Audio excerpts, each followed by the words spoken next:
welcome everyone once again to the Sleeping with Sonja podcast. I am thrilled to introduce our guest today, someone that I have been following along with since the height of COVID and just find to be so fascinating and such an inspiration. Today, we are fortunate to have Dr. Wendy Walsh on the show with us. Dr. Walsh, welcome. Thank you. I'm happy to be here. Thank you. So I'm going to read a little bit about your bio because I think it's incredibly important to understand where you started and came from so that we can get a sense of where you are now and where you're going. Known as America's relationship expert, Dr. Wendy Walsh is an award-winning television journalist, radio host, and podcaster, the author of 3 books on relationships and thousands of print and digital articles. She has more than 1.5 million people following her sage advice on social media, and her TikTok has over 1 million followers. Dr. Walsh holds a PhD in clinical psychology and teaches psychology at California State Channel Islands and has been the host of the Dr. Wendy Walsh Show at iHeartRadio's KFI? KFI, AM 640. AM 640 since 2015. Dr. Walsh is also a former Emmy-nominated host of the Dr. Phil spinoff, The Doctors, as well as a former host of the nationally syndicated show Extra. Dr. Walsh was named a Time Magazine Person of the Year in 2017 after speaking out about harassment at a major news network. Dr. Walsh, that is an impressive list that we have before us. Thank you so much. It just means I'm really old. It just means I've had a lot of time. I don't know about that. I think you've got, you got to give yourself the credit, which I know that you do. So at this point, where are you now? You've had so many things happen in your career, so many incredible accomplishments, but also in your personal journey. What is life like for you now? I am finally living my dream. By the way, when you think you're going to trade in your problems for living your dream, all that really means is you trade in old problems for new problems. And the new problems are always more interesting, but they're still problems. No life is easy. And so my dream is this. After being a single mom for 18 years, with a horrible history of being a bad picker, and I, in my relationships, literally was everything you can imagine. I experienced financial abuse, physical abuse, and it ended up being a single mother for 18 years. And I decided to put my daughters first. And during that time, not only was I in therapy, but I went back to graduate school and got a master's and PhD in psychology for one reason: to figure out the science of love so no one would have to go through all the things I went through. And that's what I put in my books. That's what I put in my blogs and radio show and on social media. But what's wonderful is at the very beginning of COVID quarantine, I finally created a healthy, wonderful relationship. And I'm now engaged to be married, which is very exciting. I've become a bridezilla. So I love it. I also am living my dream that I bought a farm in Oregon. And over the last 3 years, I've been renovating all 3 of the buildings, turning them into Airbnbs, and making a real farm life experience in Southern Oregon wine country. So the parents come to drink the wine, the kids come to pet with my baby goats. Okay, so first of all, I hope you know now I'm absolutely renting one of your Airbnbs and coming to visit because that sounds incredible. But what it sounds to me like is that when you finally found and discovered a love that brings you a sense of peace and a sense of calm, that you could pursue the other things that you really wanted to pursue. Yes, and I do want to say this. Relationships don't make you happy. Relationships do not bring you peace. All that work has to be done inside yourself first so that you can recognize the person. Relationships are far more about skill than they are luck. And it's not about just getting to meet the one. It's about finally recognizing the one. And I meet so many young women who say, oh, but he's cute and he's rich and he's this. And I'm like, what about nice and kind? What about helpful? And my priorities were all messed up. They really were. And like so many women full of hormones, I would go for somebody who was super, by the way, my fiance is not ugly, okay? I love Right, him. of course. I don't want him to listen to this and go, what? So now she went for the ugly guy? But I found kindness attractive. I didn't say, ooh, he's too nice. What's wrong with Right, him if he likes me so right. much? I said, wow, what a great life you can have if you have a partner who does more than 50%. Honestly, Mm. it's amazing how much he does in our life. How many women come to you and say, if somebody's too nice, I feel suspicious or I feel like they have an ulterior motive? So there's two kinds of too nice. There's low Mm, self-esteem too nice. I'm going to suck up to this girl so she will like me and I'll try to pretend, and that's just low self-esteem. Then there's high self-esteem nice, which is I like myself enough that I can give to others, right? And then I guess the third way would be the sociopathic nice, right? mm, Those that are literally being inauthentic. And right. the difference is learning how to read the difference. And that is the work that you need to do with your licensed therapist. Listening to your gut. If your gut has been steering you the wrong way, learning how to rewire your gut. My favorite, I'm sure I have videos about this. My favorite metaphor for the stages of emotional change. Do you remember this video? The 4 stages of emotional change. The first stage is, and let's assume the hole in the road is a bad boy or somebody Mhm, that has hurt you. So you're walking mhm, down the street, you don't see a hole in the road, and you fall in. And you do it over and over and ever. And then the next stage of personal growth is you walk down the street, and this time you see the hole and you still fall in. The third mm. stage is you walk down the street, you see that hole, and you very carefully walk around it, making deliberate decisions not to go near it. And the fourth stage is you take a different street. Oh, And so that is the stages that I went through until I got to a point where, like my fiance and I were talking about how we're people of a certain age, we've lived in LA for many decades, that there were actually many times, many events, red carpets, charity events, that we were in the same room at the same time over the years and never knew each other.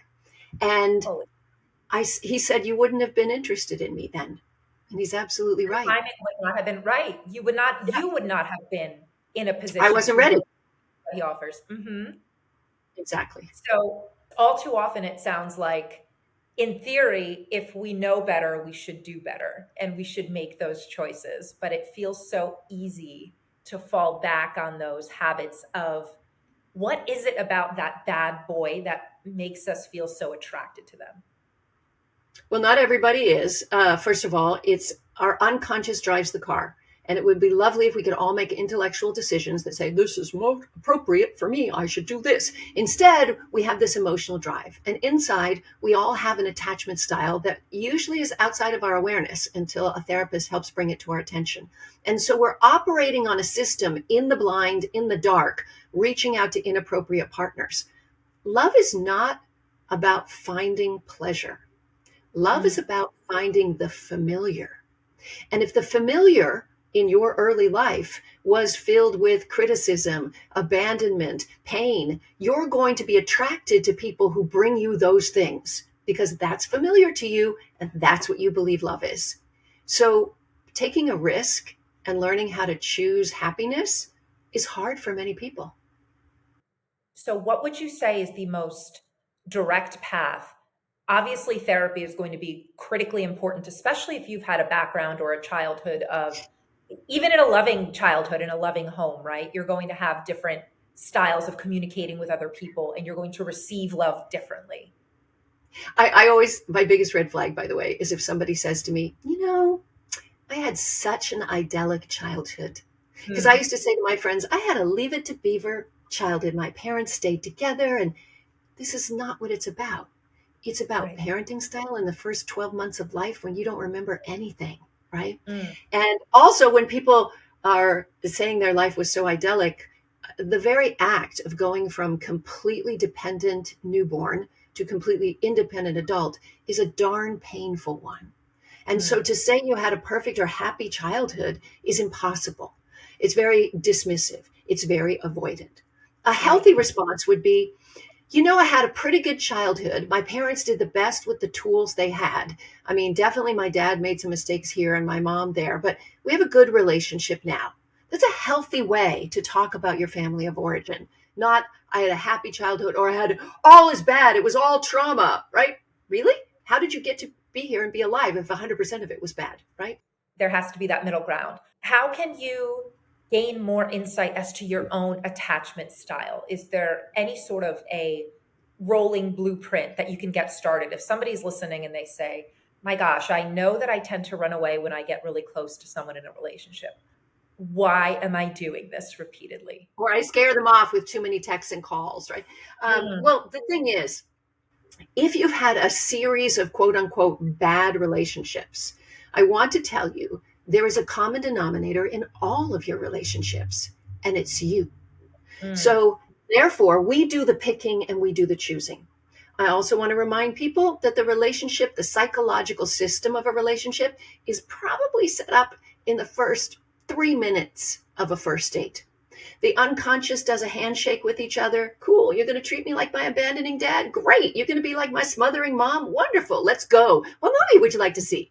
Right. And mm. so, on an unconscious level, people make a deal at the beginning. So, it's very important if you have had a history of picking the same kind of person over and over, they might drive a different car or wear a different shirt, but if they're the same person, you need to try something different. You need to deliberately choose something different. And you may choose something different and go, oh, that's not for me. Then make another different choice until you find what works. It's really interesting Psychologically. psychologically. So it's Yeah. interesting because I know a lot of people who will say, they'll go online and they'll use a dating app and they'll say, "Man, I'm seeing all of the same people over and over again turn up on these applications." But in truth, there's probably a good chance that they didn't actually change any of what they were looking for. They didn't Yeah. expand their search, they didn't expand their reach. How has technology altered the way, especially in the modern day, that dating occurs? It has really biohacked our brain in a very Wow. negative way. Oh, I have So goosebumps. let me tell you what's natural for our bodies. Remember, for hundreds of thousands of years, Homo sapien, which is our operating system, roamed the planet in small bands of 35 to 40 people. Interesting enough, that's what the size of a team is. That's what the size of a kindergarten class is. You get up to 35, you start splitting it. Do we make two groups out of this? This is how we function the most. This is natural to us. During our entire lifespan, we probably never laid eyes on more than 150 humans in our entire lifespan.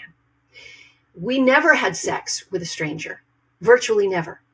We may not have been monogamous, we may have had some polyamory, etc., but everybody was vetted. We knew who they were somebody's cousin. Okay. Mm. Now we live in a place where thousands of potential mates are but a thumb swipe away, and our brain gets frozen in something called paradox of choice. Mm. Paradox of choice is a well-researched thing where when the brain is presented with too much choice, it makes it more difficult to make a choice. And when it does make a choice, it values it less because it's thinking about the bigger, better deal that got away. So, my advice to try to stop the biohacking that is done by the dating apps is to never match with more than two people at once. Don't message 4, 5, 6, 7, 10 people in your box, two. And get on the phone very, very quickly. By three texts, give out your phone number. If they're being responsive, use the three texts to find out if they're really trying. If they're not giving you energy, crazy energy, ghost them and move on. Because Right. you're not looking to have 100 people attracted to you. You're looking for one person. My example with my boyfriend is, I'm so dumb. I didn't even know that Bumble has a thing where if you don't talk to a guy for 24 hours, he can rematch with you, right? And I didn't know that there are these little grayed out faces of men at the top of the app that are ones that keep trying to rematch. So he came from the place of not matching with lots of women, as all his guy friends told him to do, but instead finding one that he liked and just waiting and keep Oh, rematching and how rematching. oh, how So interesting. literally, we matched one day. I don't even think I wrote to him in that 24 hours because, it's just, how we do. Our brain just gets frozen. Like, oh, that's enough. I'm moving on. Right. Right. And about 2 weeks later, I happened to open up the app and I said, oh, what are these gray faces up there? And so I clicked on the first one. And all I said was hi, because I don't believe women should speak first. And if they should, hi is enough. And all of a sudden, I get this text, all in caps and exclamation marks. Wendy, where did you go? I matched with you 3 times. I don't know where. And how did you show up again? And it was just this energy, energy. And I wrote, Oh, I don't how know. You want to get on the phone? He tells the story in hindsight now that he was in a business meeting. He disrupted it and said, I got to go. I have a family emergency. He ran out to the street to take my phone call. That's the okay. kind of That energy is you want. commitment. Yeah. That is commitment. And, Yeah. to hear the fact that it is possible to find people who are that willing to sort of stay targeted and focused if they are interested in somebody.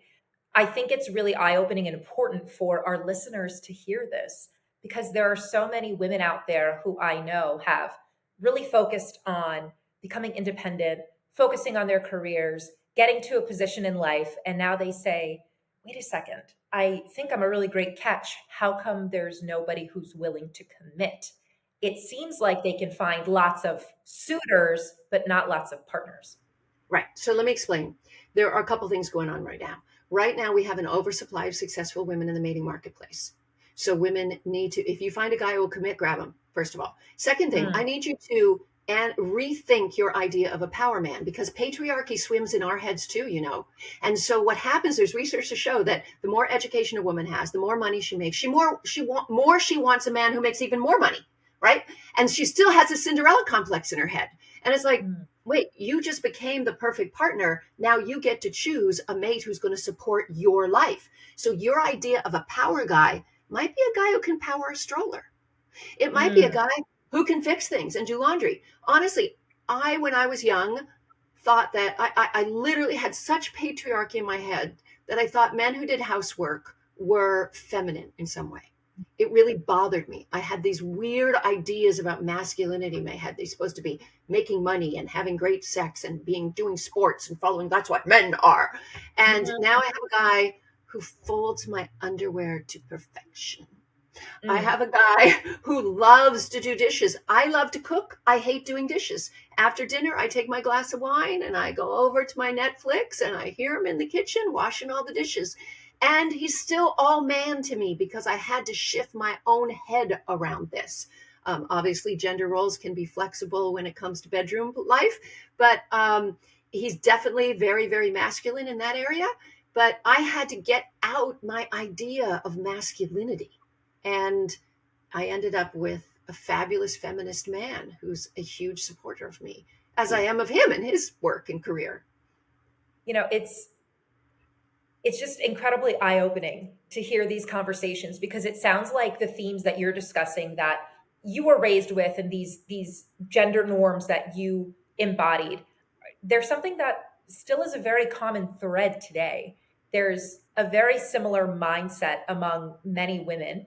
And even when that mindset is shifting, I think that they still have to sort of almost justify or validate their partner and say, well, I know he's a stay at home dad, but he's also X, Y, or Z. And Right. how much of that comes from a sense of human biology and the sort of hunter gatherer past, and how much of it is modern day, we're constantly being bombarded by other people's opinions and notions of us.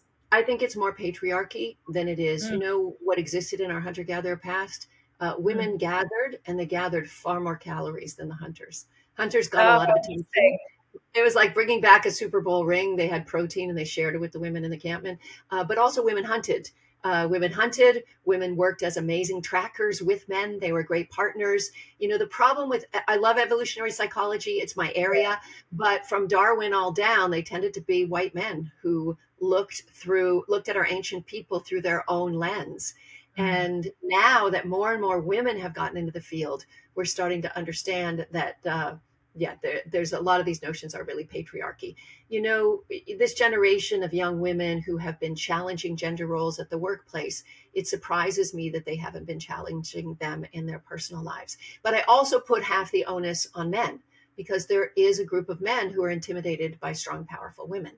And so if you find one of those guys, move away quick because you're not going to want to lose your voice.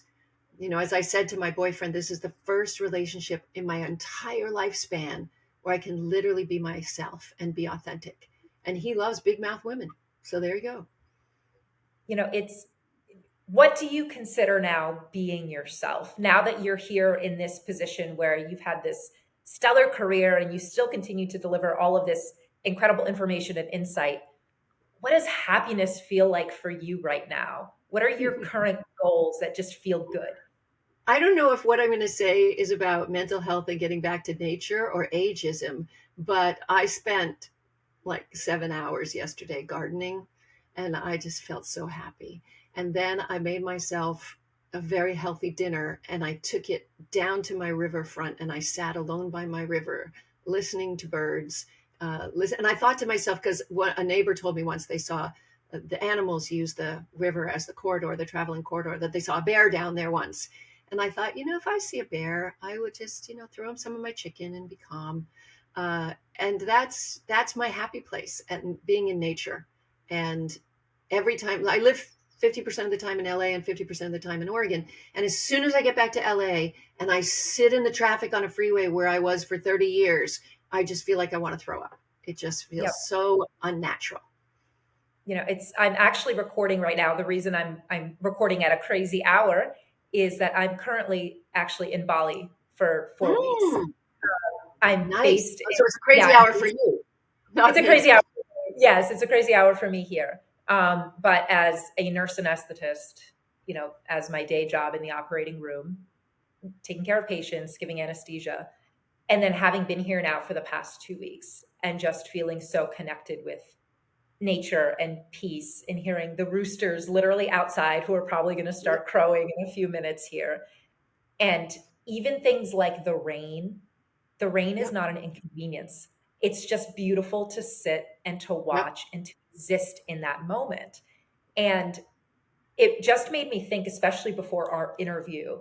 Yesterday, I was thinking about how if we could strip away so many of the other distractions in our lives, even for a short period of time, we could really focus on the things that truly matter. And Mm. things like relationships and dating, perhaps that's one way where you can really sit and say, now I can think about the things that are actually meaningful and not the things that are just important to other people or to social media or to some checklist that doesn't even matter. I think that people who are looking for a mate to create a quote unquote power couple to achieve their economic dreams are not as happy as those who understand that when you're choosing a mate, it's for the most intimate, private part of your life. It's for your heart. It's for your body. It's somebody who's going to be there with you in the trenches if you choose to raise kids together or build whatever you're going to build together. But you both equally need to have a voice. What are you still currently teach for Yes. students? Yes. So what is the barometer for your students? How do they feel when they come in and hear some of your lectures? Do they feel like their eyes are opened? Are they offended? How do Well, they feel? I teach developmental psychology, health psychology, and introduction to psychology. And I've been asking my school if I could teach the science of love for years. And they said no. So I just teach it within the context of all those courses. Oh, And I that's watch incredible. students start to fall asleep with all the theorists and the history and the stuff. And when I start to see them do this, I go, okay, pop quiz. Let's talk about sex. And then all of a sudden, everybody's interested. They're very quiet and shy. A lot of them are freshmen. I see so much mental health problems after coming out of COVID. These kids sat on their beds in their computer for the last 2 years of high school. They have so much social anxiety. When I put them in discussion groups to talk, I will step out to go to the bathroom and come back, and they're all just looking at their phone in a group, like they're not even Mm. talking. So I'm really worried about this lost generation, actually, because they should be going to parties and smoking weed and getting laid and learning. Yeah, they should be experiencing life the way it's supposed to be experienced. Yeah. And there's also, truth be told, and I know that you have curated your social media in a way that I find is incredibly refreshing because I've followed you on TikTok now for a number of years. You've got over 1 million That followers. may go away, so we should tell everybody, please, Right. Instagram, move over to Instagram. Yes. Dr. Wendy Walsh on Instagram, and we'll make sure to That's share right. all of her information. But just watching the way that you have shifted some of your content from things that feel like they are a grand slam with masses versus things that feel like, you know what, I'm going to say this because it's meaningful and it needs to be said. And I think that there's such a big connection between the impact of social media, and we don't necessarily realize what we're consuming every single day. And if you are also somebody who's a creator, I believe that we do have somewhat of a responsibility in what we create. Well, I also think the algorithm shapes us and tries Oh, to sure control our does. behavior, and that's what Sure drives me does. crazy. Sure So does. here I was criticizing my students for being on social too much, and then there I was on social. And so I took 6 months off to Mm, see how my mental health would be, and whew, it was amazing. When I wanted to talk to a friend, I picked up the phone and called them. I saw people in real life more. I got 2 hours a day back where I would have been editing videos and posting them to just go right. exercise or do something great. And then when I Right. came back, I started talking about the transitions that I've been going through in my life and through COVID and a big car trip I did with my friends and my house remodel and remodeling all the buildings on my farm. And I do want to actually organize some retreats for women up here because it sleeps 15 people and it'd be great to get small groups of women to talk about the science of love. So I haven't quite figured out how I'm going to put that together or promote it yet, but that's sort of an idea down the road where I can kind of put both parts of my life together. Oh, and Um, I know so many people that would benefit from that and who would love to experience that. So if that when that comes to fruition and come to life, please let us know and we'll make sure to I share with will. all of our people. I will. Yeah, and you know the Senate did vote to ban TikTok. So the question is, oh, they have like I think a year, maybe not even a year, a short period of time to sell it to an American company. The problem is who could they sell it to? Meta and Google can't buy it because of antitrust, too much monopoly there. What other company has enough money to buy TikTok? Right. So it's gone through Congress, it's gone through the Senate. Many other countries in the world have banned TikTok, by the way. Right. Already, our government, my daughter worked for the federal government and she had to show her boss and delete TikTok off her phone, or she was not allowed to enter a government office. So they're definitely listening to everything we're doing and saying at all times. But my bigger concern is how they're shaping our behavior. So I would put something up and they would shadow ban me and give me few views because they didn't like that I'd said this or said that. And they're literally shaping behavior. And that's what bothers me. Yeah. It's an incredibly unsettling thing to feel like you have to shift your tone and your perspective to fit into this mold. And I Yeah. I don't think want that, to perform to the algorithm. I'm just going to put out what I want. If people go away or they don't like it, or TikTok doesn't show it to anybody, fine. I'm just going to put out what I want. I've told people that for many, many years, and it's a very strange thing. I developed my social media following having published my first book about 6 years ago. So I Okay. had no idea what I was doing. And suddenly there are strangers following you. And I started to learn over the years, man, I could really make a ton of money with sponsorships and collaborations and this and that. But I said no to everything. Yeah, I didn't And even like doing that. I did a few commercials and I'm like, why am I promoting the skincare? Have I really used it for years? I right, mean, why am I right, promoting this? I don't really, if I could reach out to companies and go, if I could go through my medicine cabinet and go, I love that brand, that brand, that brand, and I got to reach out to them and go, by the way, I love your thing, then right, that would be different. But they come to you with this stuff. You're like, right. okay, I'll take the tab. And then you're like, oof. I tell them I get my scrubs out of a vending machine at the hospital. You don't have to send me free scrubs. I'm not going to use them. It's not necessary for me. And so I think, it probably crosses over into your real life as well and in terms of dating and your relationships, but you have to maintain that sense of I am going to remain authentically myself, even if it means I pass up certain opportunities, because it's important for me to feel that sense of peace and knowing about Yeah, who I am and where yeah. I'm going. I also, in the last couple years, have started to value privacy. My Mm, entire life has been a public life, right? From my television career, radio career, writing books, etc. And it's really nice to just be private. what do you do now when you're on the farm, when you're renovating, when you're doing all of the work?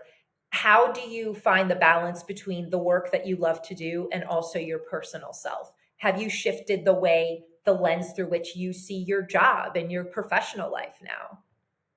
Well, I think today would be a really good example. In fact, I woke up at 5:30 this morning because I do. I'm a morning person. I made Same. myself a cup of coffee. I made myself a cup of coffee in bed, read the New York Times, opened my email and saw there was a reporter from Sky Network in the UK wanting me to comment on, I don't know if you heard, but Harvey Weinstein uh, in New York has his trial just, they have to do a retrial anyway. Yeah. He's going to be let out of jail, but remember, he has that other sentence in California. So they'll have to maybe redo that trial too. Anyway, they want me to comment on that because of my involvement in the Me Too movement. And then another client in Portugal, I had submitted a series of outlines for a series of videos they're buying from me. So we had a Mm. quick Zoom meeting. And then I very quickly, after my coffee and my couple emails with journalists, went out to my garden because I wanted to literally, I move plants around like some people move furniture around. I literally get that shovel and I'm like, purple needs to be over here. I need to put this here. So I was literally redecorating some Renovate the garden. hydrangea bush. Exactly. And I don't know if you've ever done gardening for hours, but lower back, I don't care who you are, it kills you. You're just bending over, pulling weeds and whatever. So then I drove into town, which is about 15 minutes away, and did a Pilates class. And then I came back and I have check ins tonight for both my Airbnbs. So I picked some beautiful lilacs and made arrangements. And I make a little note, welcome so and so, whoever's coming. And so I did what I call the fluffing. I have cleaning people who do the heavy cleaning, but I come in and put the flowers and the note and the pretty stuff. So I got those prepared. And so I kind of go back and forth. Like there'll be something to do with relationships or media, and then a big break where I'm just like, okay, now I get to go out and garden, or now I get to go do something with my Airbnb. So this is really when I'm happiest, when I have this balance. And it sounds like when you can maintain that, when you have that sense of, I am establishing my boundaries and I am taking my time back for myself and I'm not over Oh, pouring, over there's extending. something you just said that's so important. Somewhere along the way, I learned to say no. Mm. And I learned to say no without thinking, oh, what if they never call me again? What if I get no work anymore? What if I, right? And now I'm able to just go, "Oh, no, I can't." If people are just learning how to say no in your life, by the way, or set up a boundary with somebody who's overstepping your boundary, my favorite line is, oh, I'm sorry, that's not my policy, right? Somehow I Mm. developed some policies inside myself. I love it. And when It people hear the sounds words, that's not my policy, they think, did her corporation write that? I don't know, but then they follow it. Yeah, I mean, it sounds legally binding, so it sounds like It it's gonna does. so That's how I it learned works. to say no. I'm sorry, that's not my policy, I say. And they're thinking, okay, they just move away. But if I I said, no, I'm not going to, or I can't, or I don't want to, then they argue with you, but all the way you can. You say, no, it's not my policy. And they move I away. think that's a great. I might adopt that. I might take that from you and give you the credit because I think it's. I'm somebody who learned over the last few years how to say no. I was one of those lifelong people pleasers that I think so Me many too. of us as women, and That's why especially, the bad boys were able to walk all over us because we because thought we would win them over with kindness.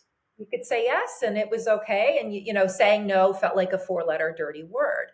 And as a nurse, especially, I had to sort of learn to establish after coming to the point of burnout where I could no longer recognize myself anymore Mm, after being exposed to trauma after trauma after trauma on a professional level. And finally having to say, I don't know the person looking in the mirror right now. I don't mm, recognize myself. Once I finally started saying no, it did two things. Number one, it pissed off a lot of people.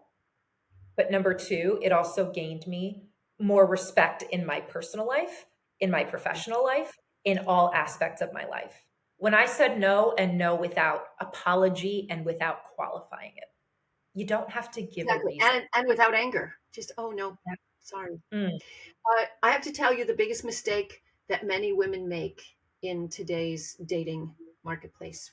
They want a long-term relationship. They're afraid to admit it because somehow it'll scare off the guy. So mm, what they do is they enter these situationships where they don't pressure him for any kind of commitment. And they act like I'll just be the fun girl. And then Mm, he'll come and have sex with me once in a while, go out to dinner. I'm never going to be the bitch. I'm not going to cause a problem for him. And then he'll fall in love with me. It mm, never happens. You know who gets a commitment? The woman who learns how to negotiate it from the beginning. And the time to get a physical commitment is before you have sex for the first time. And it mm. goes like this. You don't say, "So, are you my boyfriend now?" Or, "I want to make sure you're not seeing anybody." What you say is, "Hey, I'm into you. You're into me. This is kind of fun. While we're exploring each other, trying to figure out if this really is going to be a thing, I'd like to know I'm the only woman you're sleeping with. Can you Mm. assure me of that?" That's it. And that's the first step toward Yep. solidifying what this is and sort of Right. And defining. then you also say, and if you choose to sleep with somebody else, I would ask the respect of letting me know beforehand so I It's can make a decision whether to stay in this or not. so when I read your book, The 30-Day Love Detox, Oh, you did. yes, and I mean it was fantastic. And I I just I got the actually right I just got the I'm rights back. asking you right now, can you please do an audiobook version of it as well? I'm Because going I to do an love it. audiobook. Oh, amazing. Amazing. Yeah. So when I read the book, I thought to myself about the timeline, right? A 30-day sort of time limit, and how it's not actually arbitrary at all. It's No. scientifically backed. Well, the title was based on one study I found that showed that if you have sex with somebody within 30 days of meeting, you have about a 92% chance of being broken up within 1 year. If you wait 3 months before having sex, you have a 1 in 4 chance of being together a year later. So, Wow. what it does is it serves as a weeding out for those who are looking for short term relationships. And if you want a long term relationship, then play a long game. Mm, So if a guy says, "Oh, come on, that's so stupid. You want to wait a month, or how many dates is that?" I get people who write to me and go, "Well, like, what if you only see them once in that month? Does it count as 30?" No, build some intimacy. I don't care how long it takes you. Don't have it as a hard frame. Just right, take the time to build some intimacy.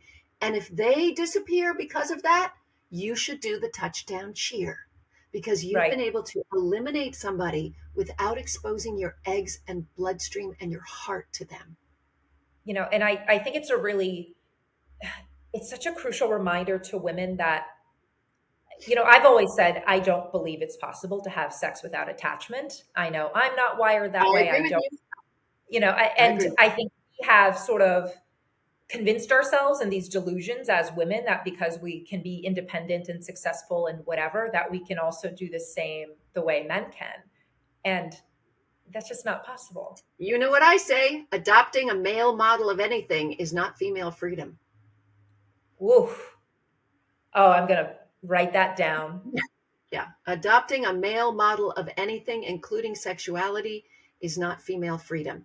When people misunderstand my message and think I'm talking like an auntie from the 1950s about slowing things down and why is he going to buy the cow if he's getting the milk for free, that's not what I'm saying. What I'm saying is respect your very unique biology, the one Mm, that releases so much delicious oxytocin during sex and makes you fall in love with a loser because you don't know them right, well enough. right. Women are very good at taking time to evaluate if they give themselves the time to do that. But if their culture is telling them, "You can do what he can do, just hook up and it's going to be fine." You know what our culture doesn't talk about? How many women are crying in therapist's office because he didn't call back? Mm. And, you know, to the women who are listening out there right now who might be frustrated, or even the men, whoever it is that's looking for a relationship. And I'm not sure what the studies show in terms of same-sex relationships and if it differs in terms of the way that courtship and dating happens. But um, to anyone out there who's listening and saying, man, I really am exhausted. Mm. I don't know where to go from here. What would you say to those people? Number one, get a therapist as a wingman and your ally, a licensed therapist. Number two, um, just slow down and watch and don't have anxiety about finding a mate. Spend Mm, time exploring a mate. I mentioned only match with two at once on a dating app, but the next step is to eliminate one of those two. So before you go on that first coffee date, you have to choose one. The other one you got to ghost. Then once you go on the coffee date, then the real date comes after that. And if it doesn't go well, don't ghost somebody. Send them a little nice text that said, "Hey, it was great meeting you. Good luck at your sister's wedding or whatever. I don't think romance is in the cards for us, but I'll keep you in mind for a friend." Because what people don't realize is the next week you could go into a business meeting and that dude's sitting right there. Okay, It's so That's a fact. That's it's a a fact. fact. It is a small world. It is a small world. Even in big It cities, it's a small world. So be it classy, don't ghost, but move along as soon as you find it's finding a great mate is a process of elimination. Knowing mm, what you want and going, no, no, no, no, instead of, oh, he's cute. He's cute. I like his profile. Wow, that's amazing. That's being in love with hope, not right, reality. right. So that's Instead, wearing you those say, rose-colored oh, that's lenses. wrong. Yeah, Mm. It's yeah. setting you up to justify bad behavior from your partner down the road because you see them for their potential and not for what they actually are. If I had $1 for every man whose potential I fell in love with, I would be a very wealthy woman. But look at right We now. right, right. So, I think that everyone who's at home listening to this, I'm really hoping that they maintain a sense of, yes, love is wonderful and partnership is incredible and it's out there, but you have to put in the work. It's not as simple as this person is going to love me because I want them to love me. And it's an inside job. Relationships Mm, don't make you happy, but happy mm, people have happy relationships. right. Surprise, surprise. Right. So the science looks like the math adds up, right? Yeah, So, it does. Dr. Walsh, thank you so much for being here Thank with us you. today. I really hope that down the road we can get you to come back, or I can come record an episode with you from your Airbnb out in Oregon. Exactly. Bring And, a girl pack, and we'll have a I pajama party will. and go drink wine. We're right at a luxurious vineyard here. Don't you worry. I've got probably an entire group chat that's going to say, There me, you pick me. I'll come with go. you. Okay. You again, I know that you're so busy and that you are very selective in how you share your time. So I really, truly appreciate you taking the time to spend with us today. My And we pleasure. will be sure to share all of your information, your updated social media information. And if you want to share the Airbnb listings, by all means, whatever you want to I have the do. best URL in the world. It was so easy to find. Oh, WineCountryFarmstay.com. oh, incredible. WineCountryFarmstay.com. So it's easy. You can It's find me there. it's basically what people are just searching in a search Searching bar. for Bam. Wine Country Perfect. Farmstay. There we go. Perfect. Thank you again, All right. Dr. Walsh. Take care. And thank you to everyone out there listening. Until next time.